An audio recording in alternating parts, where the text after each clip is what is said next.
السلام علیکم ورحمۃ اللہ وبرکاتہ۔ بھائیو کی حال چال ہے؟ ٹھیک ہو؟ امید کرنے تسی سارے خیر و عافیت دے نال ہووگے۔ اللہ تعالی تمام نو اپنے حفظ و امان دے وچ رکھے، آمین ثم آمین۔ تو بھائیو اج عرض کرنے ہاں نبی پاک صلی اللہ علیہ وآلہ وسلم دا فرمان، جس تے راوی حضرت ابو ہریرہ رضی اللہ تعالی عنہ آپ نے۔ تو اے یاد رکھو کہ اس طرح دا ایک واقعہ مولانا روم رحمۃ اللہ تعالی علیہ آپ نے بھی نقل فرمایا ہے۔ آپ فرماندے ہیں کہ نبی پاک علیہ السلام نے اپنے غلاماں نو فرمایا کہ میرے غلاموں دیکھو اللہ تعالیٰ نے، تسی تعجب نہیں کردے، آپ نے فرمایا کہ اللہ تعالیٰ نے کفار قریش دی لعنتاں نو میرے تو کس طریقے دور فرمایا ہے۔ آپ فرماندے ہیں کہ او مزمم کہندے ہیں لیکن وَأَنَا مُحَمَّدٌ صلی اللہ علیہ وآلہ وسلم، آپ نے فرمایا کہ میں محمد ہاں، یعنی جس دے وچ تعریف ہی تعریف ہووے، خوبی ہی خوبی ہووے، کمال ہی کمال ہووے، شان ہی شان ہووے، جس دے اندر کوئی عیب نہ ہووے اس نو محمد کہندے نے، یعنی بے عیب۔ اللہ نے اپنے محبوب علیہ السلام نو بے عیب بنایا ہے، اللہ نے اپنے محبوب نو نام بھی بے عیب عطا فرمایا ہے۔ محمد دا معنی یہ ہے کہ جس دے وچ کوئی عیب نہ ہوئے۔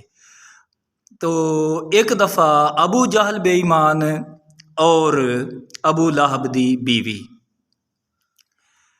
اے بے ایمان جڑے نا اے بیٹھے سوچ رہے نے، کہن لگے کہ ساڈے تو وڈا بے وقوف دنیا دے اندر ہے ہی کونی، کہ اسی محمد دے نال دشمنی بھی رکھنے ہاں، عداوت بھی رکھنے ہاں، پھر جدو اس دا نام محمد کہنے ہاں تے اس دی خود بخود تعریف ہو جاندی ہے۔ محمد دا معنی یہ ہے کہ جس دے اندر کوئی عیب نہ ہوئے، تے او بے ایمان کہن لگے کہ اسی اپنی گل دی خود ہی تردید کر دینے ہاں، کہن لگے کہ ساڈے تو وڈا دنیا دے اندر بے وقوف ہی کوئی نہیں۔